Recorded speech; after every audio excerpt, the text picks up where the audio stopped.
trocando ideia aqui, tá bom? Antes da gente começar, antes de vocês começarem a falar das dúvidas de vocês, começarem a falar dos pontos que vocês têm dúvida, vamos só fazer uma pequena revisão básica da parte de estágio. Então, a parte de estágio está dividida em duas situações, né? Na verdade, três, que seria a preparação dos documentos, aqueles que eu passei lá, da quantidade de notas de entrada, saída de serviços adquiridos e de serviços prestados, o preenchimento das declarações fiscais, o SPED de ICMS, o SPED de PIS e COFINS ADMA da empresa e o preenchimento de uma planilha de folha de pagamento de um único mês. Claro, se a gente fizer uma planilha de um mês, para a gente fazer os 6 meses, é só pegar aquela planilha e multiplicar por 6, mas assim, uma folha só, ela já vai trazer todas as informações. A ideia é que a gente consiga passar para avaliar os relatórios, certo? De cada mês.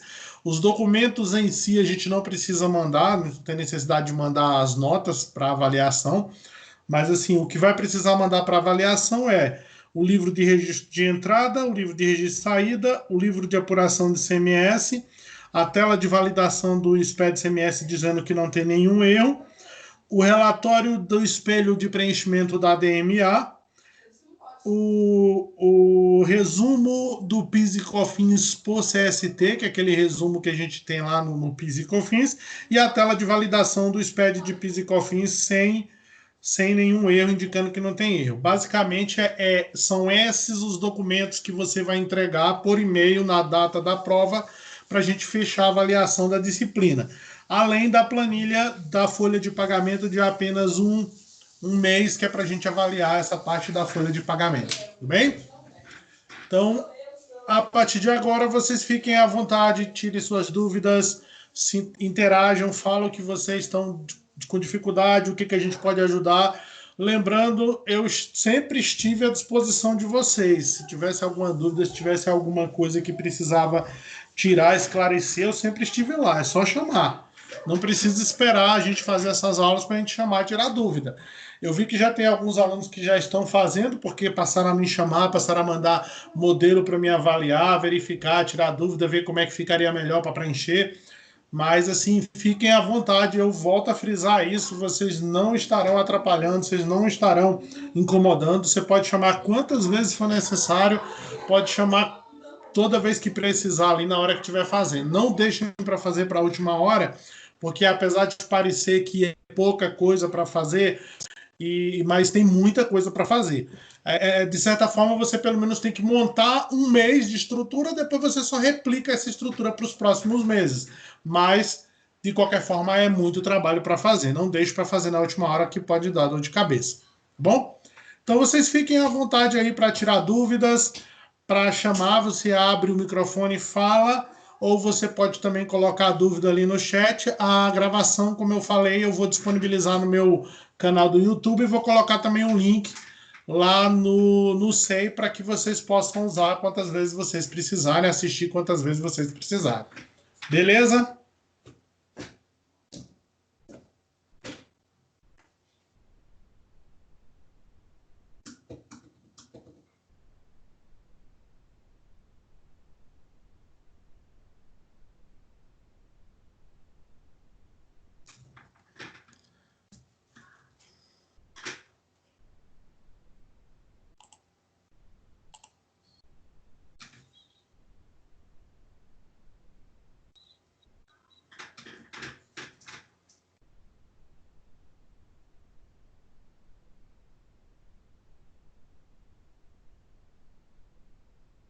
Só relembrando que vocês tiverem dificuldade para digitar, se for muito demorado a digitar, o que acontece? Vocês podem abrir o microfone e falar para o microfone, só não é bom você deixar muito tempo aberto, que ele interfere, porque tanto eu falando vai estar saindo no microfone e no som, ou então usem fone para evitar esse evento. Aqui nós já temos a primeira dúvida, a dúvida da Deise. Professor, em relação às notas de serviço, como não vai fazer DMA, teremos que mandar todas no e-mail. Não, Deise, as notas de serviço, elas não entram na DMA porque elas não são tributadas pelo ICMS, mas elas aparecem no PIS e COFINS, pelo menos as notas de faturamento, as de prestação de serviço, elas aparecerão no PIS e COFINS. Então, como elas estarão lá no PIS e COFINS, vocês não precisam mandar as notas para mim. Eu vou utilizar o PIS e COFINS para avaliar se você fez a parte de serviço e a parte de vendas, tá? Sem problema nenhum nesse sentido. Se você ainda assim quiser mandar as notas, também não vejo problema nisso. Tudo que você tiver a mais, se você quiser mandar, não vejo problema não. Pode ficar tranquilo. Se não for muito pesado para mandar, não tem problema não, pode mandar, tá? Pode digitar tudo que precisa ser entregue. Ok, Rai. Na verdade, essa seleção do que precisava ser entregue já está lá na aula, desde a época que a gente ainda estava tendo aula presencial lá na faculdade, mas não custa nada a gente repetir, tá? Se vocês puderem, por favor, podem pegar a nota, anotem aí, peguem no caderno, passa num pedaço de papel e anotem. A gente vai precisar do ICMS, eu estou falando do SPED ICMS, tá? Do SPED ICMS nós precisamos o relatório do registro de entradas, o relatório do registro de saídas, o relatório do registro de apuração e o relatório de validação indicando que o seu SPED não tem nenhum erro, que ele está fechado, que ele está completo. Isso do ICMS. Vamos para o SPED de PIS e COFINS. No SPED de PIS e COFINS, a gente vai precisar daquele relatório que é a consolidação dos valores por CST, que na verdade é aquele relatório que eu já mostrei em sala de aula como é que você gera ele, e ele vai precisar da tela de validação dizendo que também não tem nenhum erro. Somente esses dois relatórios a gente precisa do SPED de PIS e COFINS. Por último, a gente tem a DMA, que a gente só precisa da DMA somente aquele resumo, aquela tela de resumo da DMA. Lembrando, gente, que tem que haver uma compatibilidade das informações. Então, o valor que você fez lá nas entradas tem que bater com os valores que estão na DMA. Os valores que você fez na saída, na apuração, tem que bater na DMA. A DMA, na verdade, ela é um espelho da sua apuração que está no ICMS. Então, elas têm que estar sincronizadas. Você não pode botar uma informação lá de valor de ICMS ou de valor de totais e depois informar diferente no outro campo. Tem que estar igual. Tudo bem? Mais alguma dúvida?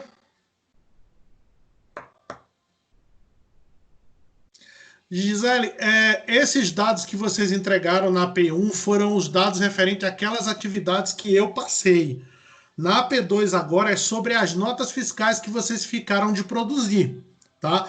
Esses dados que eu estou pedindo não é mais sobre aquelas atividades que eu passei em sala. Ela é sobre as notas fiscais do estágio, que são aquelas 6 notas de entrada, 6 notas de saída, nota de serviço e nota de aquisição de serviço. Então, esses relatórios aqui são referentes a essas notas. Aquilo que estava sobre aquelas atividades que eu passei, já encerrou, já foi entregue, já compôs a nota da P1. Tranquilo?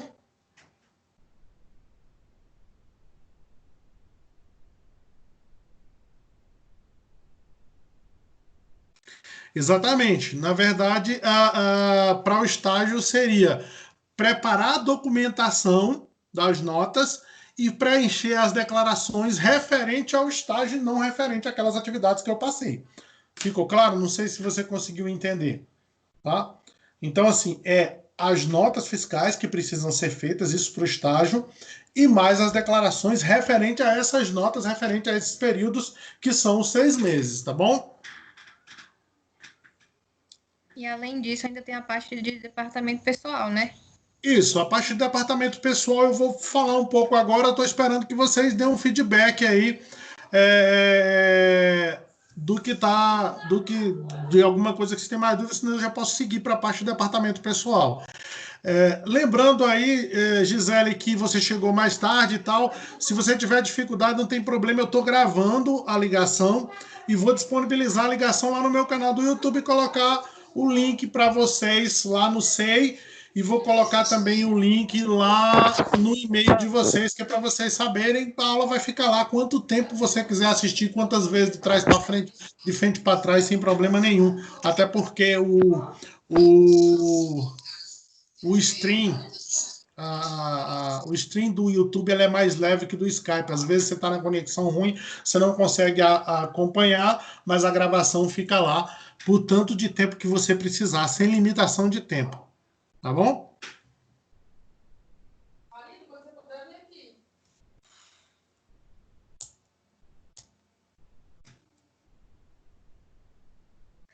Vocês têm mais algum ponto para falar em relação às notas e à parte fiscal? Eu posso falar um pouco sobre a parte de folha de pagamento? Por favor, pessoal, fiquem à vontade, abra um canal de comunicação, abre o microfone, falem, ou então digita no chat. Eu prefiro falar no microfone, porque eu acho que você é mais rápido. Você usa o fone, abre o microfone e fala, depois você fecha de novo, não tem problema nenhum. Tá?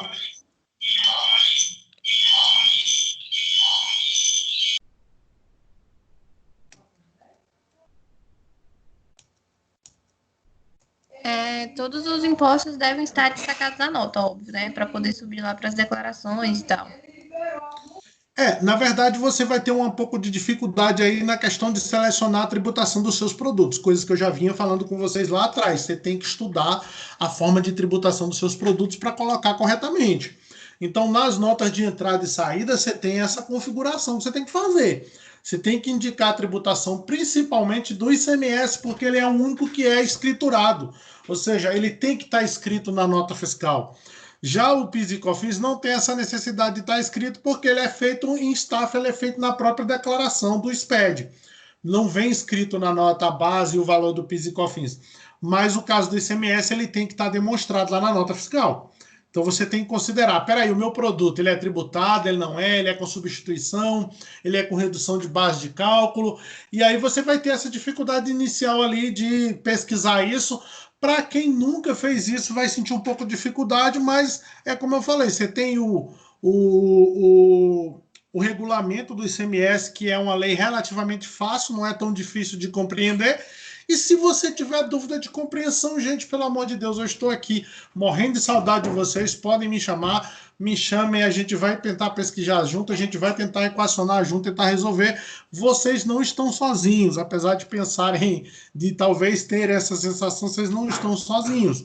Vocês precisam só me procurar. É que às vezes vocês não me procuram, me chamam, aí eu não tenho como saber, mas se me procurar, eu vou ajudar no que for possível, no que puder, estiver ao meu alcance, eu estou lá para ajudar.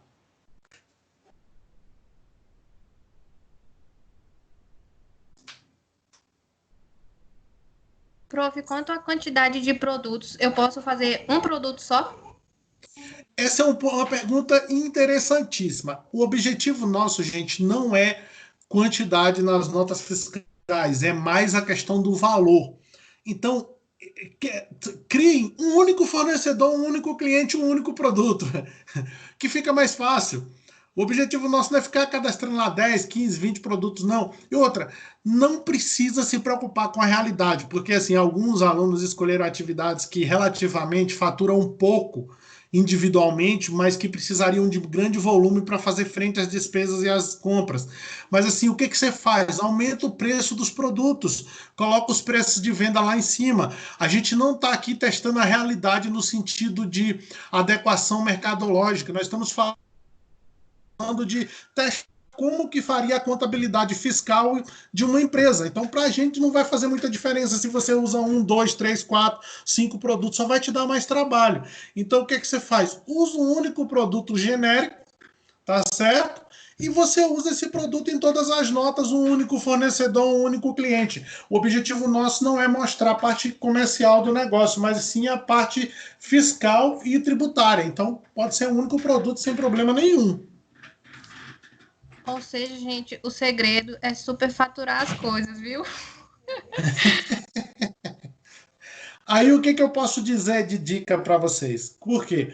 Aí eu sempre falei, eu não sei se eu falei isso lá na sala, mas eu sempre deixei, se eu não falei, falei com alguns, é que assim, tem que haver uma compatibilidade entre os valores. Por exemplo, os valores de receita e vendas têm que ser superiores às compras e às despesas com salário. Então a gente tem que colocar os valores nessa adequação. Então o que eu sugiro vocês fazerem? Faz a planilha da folha de pagamento de um mês, faz as notas de entradas um mês, depois que você fizer as duas e somar o número que você encontrar, que vai ser o total de despesa geral das entradas e das notas de serviço, e a folha de pagamento, você triplica esse número e tira as notas nesse valor, 3 vezes o valor das entradas e das folhas. Dessa maneira, dificilmente você vai fechar em prejuízo. Dificilmente lá na próxima etapa, que é fazer a contabilidade, você vai ter insuficiência de caixa. Porque o que acontece? Se você não dosar isso de maneira proporcional, o que vai acontecer é que quando você for fazer a etapa contábil, você vai chegar na situação que você vai precisar pagar muitas coisas e você não vai ter dinheiro para pagar porque suas receitas não estão no mesmo patamar, certo? Não estão maiores do que as despesas. Então lembra, a entrada de dinheiro das empresas é delas receitas. Então eu tenho que ter umas receitas bem superiores para que permita que eu tenha dinheiro sobrando em caixa para me fazer pagamento e fazer frente às despesas e e, consequentemente, operar com lucro e fazer apuração de imposto de renda e contribuição social. Então, a gente tem que ter isso em mente. Então, você faz uma planilhazinha de acompanhamento, coloca o valor da folha de pagamento e dos encargos, coloca o valor das suas entradas. Quando você chegar no total, suponhamos o total do mês deu 10 mil reais, então eu vou tirar notas de vendas que fechem um total de 30 mil reais, ou seja, eu vou ter 3 vezes a folga para mim poder trabalhar dentro desse financeiro na próxima etapa. Tudo bem? Vocês entenderam isso? Entendi, prof. Gisele, é basicamente isso. Clientes e produtos da P2 vocês podem criar, podem usar aqueles que vocês estavam usando na P1 para poder para replicar, para não ficar criando coisa nova, pode replicar nesse sentido. Volto a frisar que o objetivo não é a gente fazer coisa nova. O objetivo é a gente tentar montar uma situação que você teria dentro da contabilidade de uma empresa. Então, para a gente, não faz muita diferença. Pegue um cliente ou um fornecedor daqueles que a gente usou lá, os produtos também você vai fazer de acordo com a atividade da sua empresa. Quando eu falo isso, o que você tem que lembrar? Bom, eu escolhi uma atividade que vende peça de carro. Eu não posso tirar na minha nota uma nota de venda de bolo, uma nota de venda de doce, de salgado, porque a minha empresa vende peça de veículo. Então eu tenho que ter essa adequação. Se tiverem dificuldade nessa situação do produto, lembre-se, eu estou aqui para isso. Eu estou aqui para orientar, para ajudar. Mas fiquem à vontade, podem me chamar no Privê, podem me chamar no WhatsApp, pode me chamar no Skype, pode me fazer um sinal de fumaça, eu vou entender, tranquilo. Pode mandar uma carta com o correio entregado daqui 6 anos, eu vou responder a carta. Mas fiquem à vontade.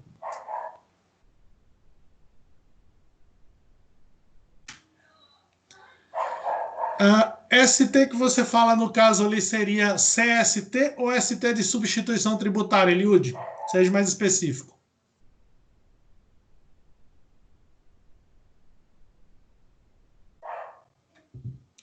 Bom, substituição vai ter naqueles produtos que você tem substituição, Eliud. Por exemplo, se você vende peça agrícola, com certeza vai ter substituição tributária.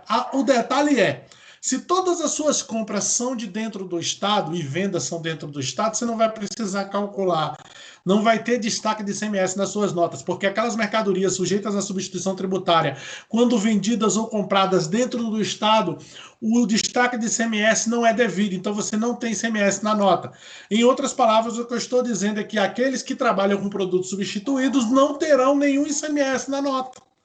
Não vai aparecer ICMS, não vai aparecer substituição tributária, desde que você trabalhe com operações dentro do Estado. Se as suas operações for para fora do Estado, aí você tem que calcular e destacar. Posso fazer então tudo dentro. Eu posso fazer então tudo dentro do Estado, né? Pode. O ideal é que você tente optar por situações que sejam mais práticas para vocês. Não vão cair na ideia de ficar fazendo coisa muito complicada. A vida já está muito complicada nessas épocas. Então a gente tem que diminuir a complicação e tentar facilitar o máximo possível. Tá? A ideia é essa. Professor, as notas fiscais de entrada, no caso, eu cadastraria um fornecedor para vender para mim. Esse fornecedor, eu posso colocar ele como fornecedor tanto de defensivos como uso e consumo imobilizado? Ou eu tenho que cadastrar fornecedor diferente? É exatamente o que eu falei. Pode ser exatamente dessa forma. Você bota um único fornecedor vendendo tudo para você. Você só compra dele. Porque cada vez que você fizer um fornecedor diferente, vai te dar mais trabalho de ficar corrigindo o número do CNPJ, corrigindo o número dos dados, corrigindo o endereço. Então, o ideal é facilitar. Pegue um único fornecedor e compre tudo dele. As de uso e consumo, a de imobilizado, a de tudo. Lembra? O objetivo é a gente tentar fazer o que acontece dentro da parte fiscal. Não necessariamente a gente precisa ser diferentes para ficar mais próximo da realidade. A mesma coisa é serviço. Se quiser juntar tudo, um único fornecedor em tudo e um único cliente em tudo, não vai ter problema nenhum. Fiquem à vontade, tá? E, aproveitando a demanda, bom demais ouvir a voz de vocês, viu? Quanto tempo? Ops, eu tô com saudades. Ai, meu Deus. Alunos irritantes. Eu vi uma publicação essa semana que eu fiquei pensativa. Enquanto a gente estava na sala, os professores mandavam a gente calar a boca. Agora que a gente tá em aula... A gente tá doido para ouvir a voz de vocês. Doido para ficar conversando na entrada da sala, cara. Você não tem noção da saudade que eu tenho de ficar na porta da sala conversando. Isso faz muita falta, tá A louco? gente era feliz com pouco, viu, professor? É verdade. Mas tem um ditado que diz que a gente só dá o real valor às coisas quando a gente as perde. Isso é meio que verdade. A gente não dá valor às pequenas coisas da vida. Quando elas são nos retiradas, é que a gente lembra do quanto elas são valiosas. Foi profundo isso agora, viu? Vamos lá, pessoal. Mais alguma dúvida na parte fiscal? Fiquem à vontade. Vamos lá. E daqui a pouco a gente vai lá para a folha de pagamento.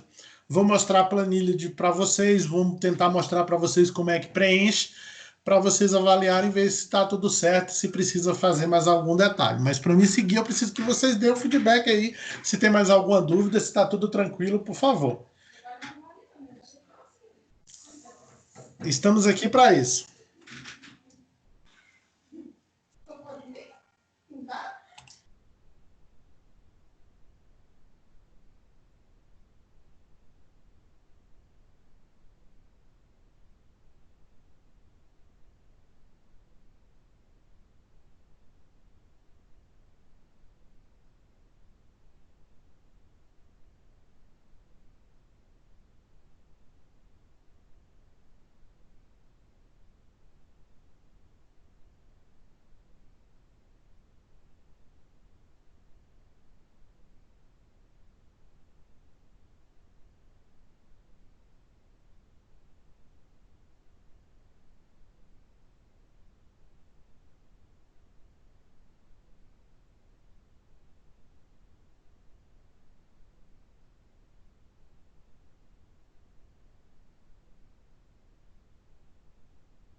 E aí, galera, podemos ir para frente? A Diana fez uma pergunta para você. Eu vi agora. É porque eu tive que resolver um probleminha familiar ali. Eu fiquei fora 2 segundinhos aqui. Realmente, Diana, na verdade, as notas de serviço, elas só aparecem as vendas dentro do PIS e COFINS e as de entrada, elas só aparecem se elas forem consideradas para crédito. Veja, o PIS e COFINS leva todas as informações que geram débito ou crédito de PIS e COFINS.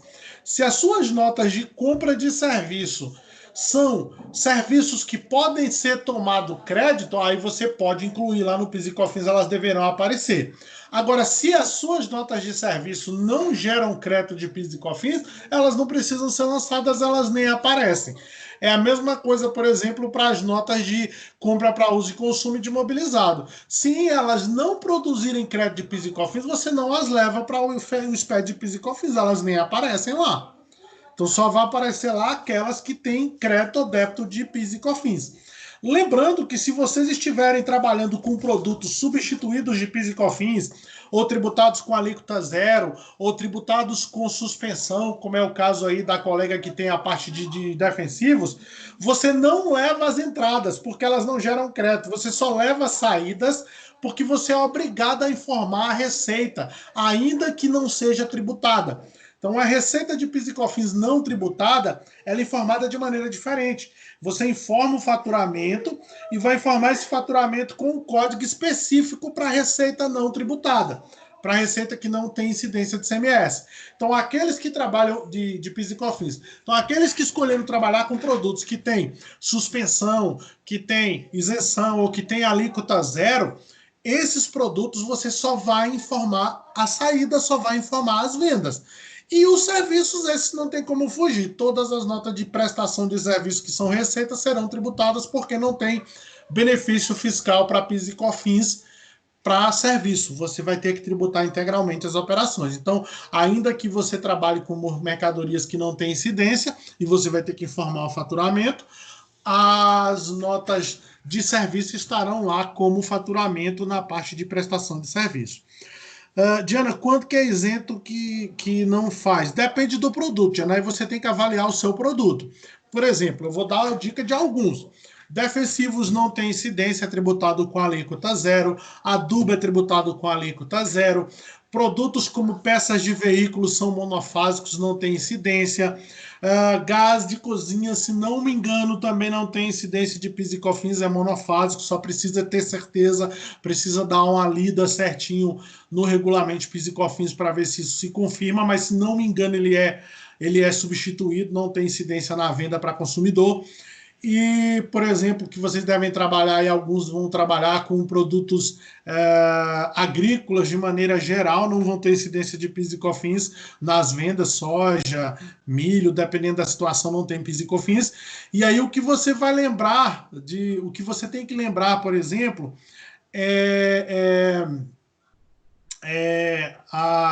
como é que chama? Aqueles que não tem essa situação, aí teria que ver um enquadramento do PIS e COFINS para aquela determinada situação, para aquele determinado produto. Mas, de maneira geral, é só esses que vão ter situação. Quem estiver trabalhando com empresas que vai exportar, utilizar remessa com fim específico de exportação, também tem que lembrar que não tem incidência, tá? Se eu vou querer o PDF das notas, Damares, eu acho que não precisa. Se você quiser mandar, beleza, eu vou receber, não tem problema. Mas eu acho que não tem necessidade, eu só preciso dos relatórios. Pelos relatórios, o produto que tiver descrito, o NCM que tiver descrito lá, a gente vai saber já se ele é tributado ou se não é, se ele tem alguma informação. Então, eu acho desnecessário mandar as notas. Só vai estar sobrecarregando mais a remessa de documentos. Você pode se concentrar somente nos demonstrativos em si. Beleza? Tranquilo? Prof, falando em documento, esse estágio a gente vai precisar imprimir para entregar ou a gente vai enviar todo por e-mail? Vocês vão enviar por e-mail e vão guardar os arquivos, porque a entrega física do relatório é somente no último semestre, quando a gente faz a contabilidade. Então, quando a gente fizer a contabilidade, a gente vai juntar tudo isso que foi produzido e vai entregar em forma de relatório. Mas nesse semestre agora a gente não precisa entregar. Agora só peço encarecidamente que tomem cuidado com os arquivos. Não percam os arquivos, façam backup em pendrive, façam backup em nuvem, façam backup em HD externo, mande para um e-mail de um amigo para que fique lá registrado do e-mail do amigo. É sempre bom você ter 3, 4 tipos de backups para você, amanhã ou depois, se tiver algum rompimento de dados no seu computador, você ter lá as informações e não perder as informações. As notas impressas serão realmente no último semestre, viu, Damares? Exatamente quando a gente for entregar a parte contábil, a gente coloca as notas impressas juntas. Então não pode descartar e nem pode perder, tem que deixar guardado.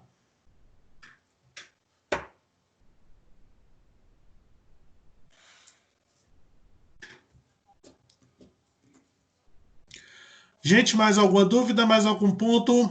Prof, vocês querem colocar? Rapidinho aqui, o regulamento do PIS/COFINS, ele é nacional ou estadual, igual o ICMS? Regulamento de PIS e COFINS, ele é federal, meu bem.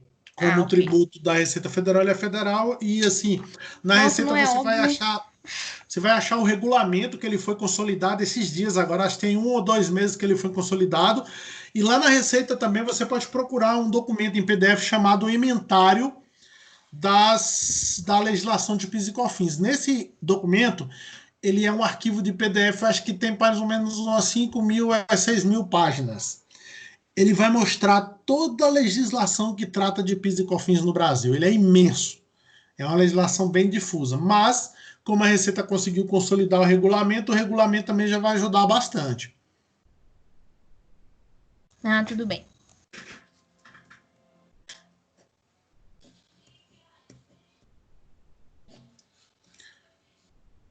No caso do ICMS, aproveitando a deixa, lembrando que o ICMS lá no site ele tem 2 regulamentos, tá?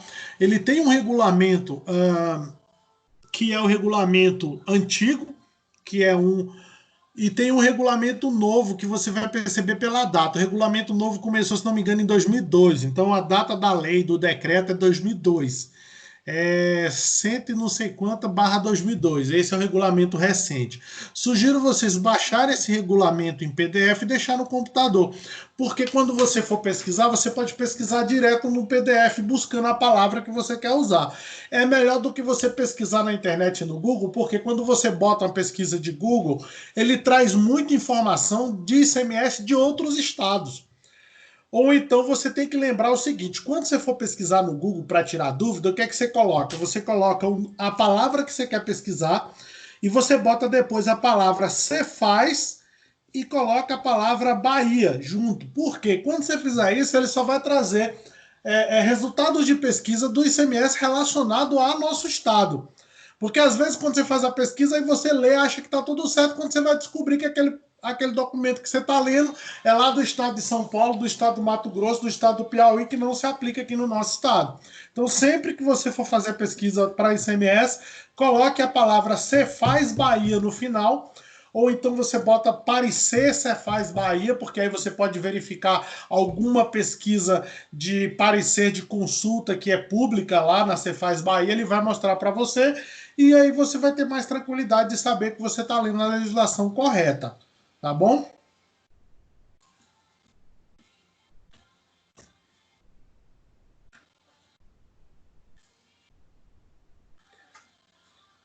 Mais algum ponto, pessoal? Tranquilo? Posso seguir para a parte de folha de pagamento? Lembrando, eu posso ir lá para a parte de folha de pagamento, mas se vocês tiverem alguma outra dúvida, vocês podem ir anotando aí e a gente volta depois para a parte de fiscal também, sem nenhum problema. Tá?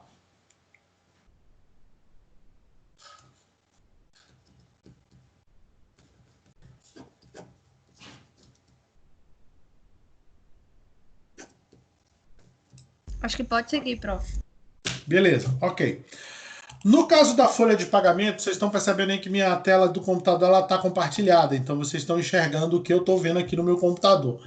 Se todos não estiverem enxergando por uma questão de conexão, fiquem tranquilos, na gravação fica escrito. Então a atividade de folha de pagamento é esse arquivo do Word explicando como que eles devem ser preenchidos, ok? E esse arquivo da planilha, que é o preenchimento de como deve ser feito. Eu coloquei uma planilha bem simplificada, sem muita dificuldade, sem muita frescura ali, que é coisa bem simples. Lembrando que a gente só precisa fazer de um único mês. Segundo ponto importante que eu tenho que lembrar, esses dados aqui é referente à configuração de cálculo de CMD, INSS, de imposto de renda referente a 2019. Eu não sei se vocês todos acompanharam isso, talvez não trabalham na área, mas em 2020 o sistema de calcular o INSS mudou. Ele passou a ser calculado por extrato, assim, até tanto valor você usa uma alíquota, de tanto a tanto você usa outra, e aí você faz uma média das alíquotas.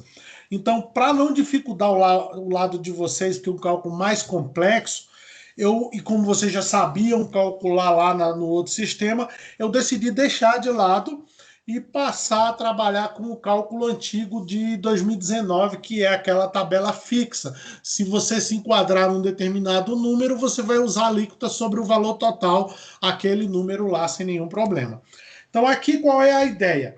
Nós vamos preencher 6 funcionários e 2 sócios. Então, será uma folha composta pela parte de funcionário e pela parte de prolabore, tá? Os relatórios serão feitos de acordo com uma folha mensal completa, onde eu vou cadastrar o salário dos funcionários e cargos que porventura incidam sobre esses salários, como FGTS, INSS, a parte do funcionário, a parte da empresa, tá certo? Então vocês vão trabalhar com as tabelas que foram usadas em 2019 e a parte patronal da empresa deve ser feita considerando aquela pesquisa de encargos que vocês fizeram na atividade anterior. Eu não sei se vocês lembram, mas na atividade anterior que vocês me mandaram a configuração de INSS que a sua empresa está exposta. Então, como que a sua empresa vai pagar o INSS de acordo com aquela situação. Depois que você preencher a planilha, você vai me mandar no e-mail junto com as outras atividades que você tem a fazer. Eu vou dar um exemplo de cálculo aqui para vocês. Vamos ver aqui. Eu vou colocar aqui, por exemplo, suponhamos que eu vou colocar um funcionário aqui, tá? Ele seria, vamos colocar aqui, sei lá, auxiliar de serviço de limpeza. Você vai colocar o número do PIS de acordo, pode usar aqueles PIS que nós utilizamos naquela atividade, você pode pesquisar números de PIS, se tiverem dificuldade para encontrar, eu posso passar uns números de PIS para vocês, tá? Lembrando que o número de PIS ele tem a mesma numeração de quantidade de dígitos do CPF, então são 12 dígitos, na verdade 11 dígitos, né? São 11 números que compõem o número de PIS, para a gente não errar nesse sentido, né? Aí você vai colocar o salário da pessoa, por exemplo, suponhamos que eu ganho um salário mínimo, 1.045. A hora extra você vai calcular separado e vai colocar só o total aqui. Então o objetivo aqui não é a gente calcular a hora dentro desse campo, é só colocar o total. Suponhamos que eu tenho um total de R$ 245 de hora extra. Pode somar as duas, extra 1 e extra de 50% e 100%. Lembrando que o objetivo aqui não é fazer o cálculo, é pegar o total. Vamos dizer que eu recebo aí uns R$ 200 de insalubridade e eu recebo, no periculosidade eu não recebo, e uns R$ 58 de adicional noturno, ok? Basicamente seria isso. O DSE é a mesma coisa, você vai calcular de acordo com o mês, mas assim, para facilitar, a gente pode trabalhar com um mês de 5 feriados e 25 dias úteis, então a gente vai pegar o total dos extras, que seria a hora extra mais o adicional noturno. Eu vou pegar esse número, vou dividir ele por 25 e vou multiplicar por 5 para a gente encontrar o DSR. Lembrando que o DSR não incide sobre insalubridade, não incide sobre periculosidade, ele incide sobre hora extra e sobre adicional noturno, que são variáveis. Tá? Aqui ele vai dar um total de rendimento de R$ 1.608,60, aí você vai calcular o imposto de renda e o INSS. Vamos dizer que o INSS aqui seja 8%, tá? Então vou multiplicar aqui por 8, claro que você vai fazer a conta de acordo com a tabela, e o desconto do imposto de renda a gente não tem é zero, a gente tem ali um valor de salário líquido de R$ 1.479,91. Pronto. Aí eu vou preencher cada um desses salários de cada um desses funcionários de acordo com os cargos que eles realizam. Vou preencher o do sócio também e vou fazer na minha folha. Por exemplo, vamos dizer que aqui nós temos outro sócio, Fábio Linhares da Silva. Ele é diretor financeiro e ele recebe, vamos dizer que ele recebe R$ 2.000 aqui como prolabore, né? Não tem hora extra, não tem insalubridade, não tem periculosidade, nem adicional noturno, não tem DSR, ele recebe só os 2.000, o desconto do INSS dele, aos 8%, suponhamos que seja os 8% normalmente, né? Mas se não me engano o sócio é 11% automático, mas vou colocar aqui, se não me engano é 11%, só tem que tirar essa dúvida, vamos botar aqui os 11% automático, e aí você vai preencher as bases de cálculo, ok?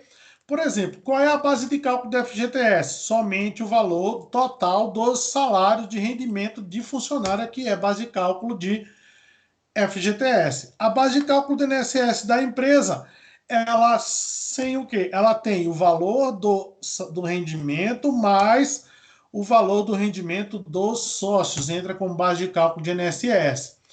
Nessa situação aqui, nós temos o FGTS 8%, que vai dar um valor de pagamento de R$ 128,69, e o INSS a gente tem que lembrar daquela regrinha, né? Então a gente vai pegar, para calcular o INSS, a parte de folha de pagamento a gente tributa integral, vamos supor que a minha empresa pague, vamos dizer que ela pague aí 25,8% de INSS, incluindo RAT, terceiros e funcionários.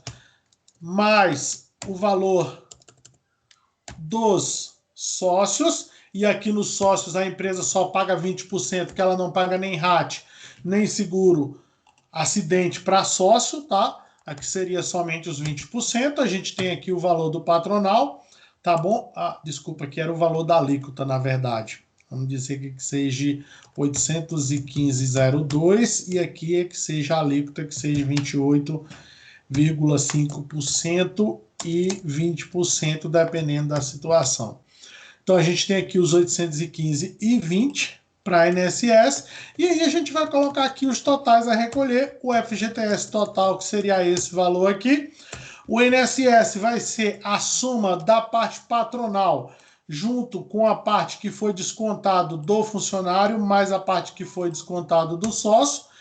E o imposto de renda na fonte, a mesma coisa, a soma da parte do imposto de renda que foi descontado do funcionário, mais o imposto de renda que foi descontado do sócio. Isso fecha esse campo do valor do imposto de renda e você finaliza a questão da folha de pagamento. Lembrando que você só vai preencher com os outros. Boa parte dos campos já estão somando, então qualquer coisa que você precisar corrigir ali é só fazer uma pequena correção. Mas basicamente o preenchimento é esse. É muito, muito, muito, extremamente fácil de fazer. Não tem dúvida nenhuma. Os cálculos aí do INSS, Imposto de Renda, vocês estão cansados de fazer. E se tiver dúvida, lembre, eu estou aqui para ajudar. Eu estou aqui para tirar dúvida, podem ficar à vontade. Mas basicamente é isso daí, tá? Alguma dúvida?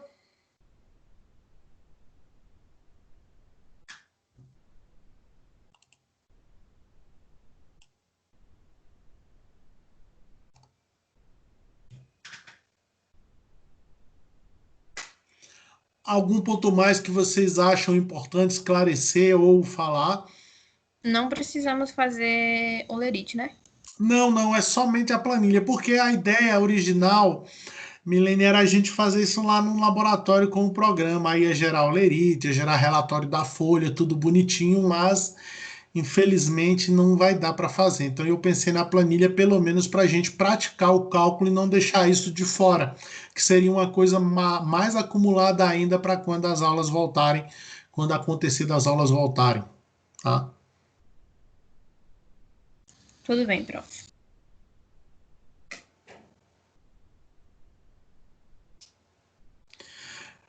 Bom, DSR sobre comissão precisa, Liu, de todo o valor de rendimento variável paga DSR.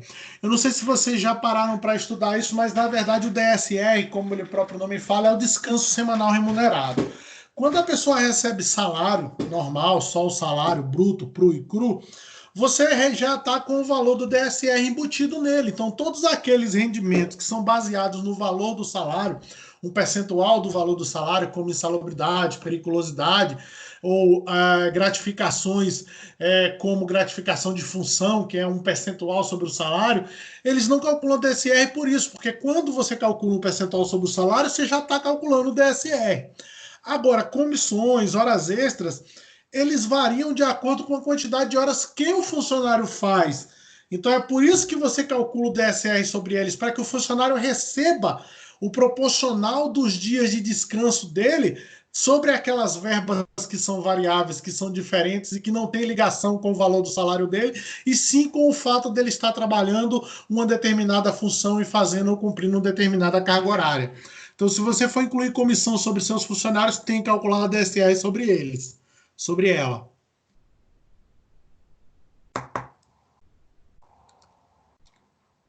Tranquilo? Conseguiu entender?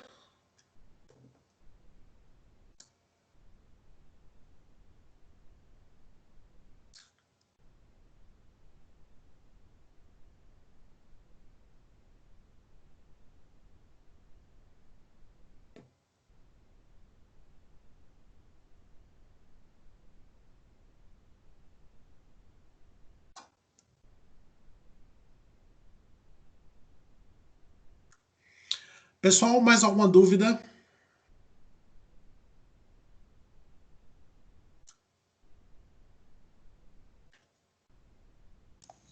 Pra mim tá tranquilo. Gente, se pronunciem aí, tirem as dúvidas que porventura existam, por favor. Quem tiver alguma dúvida.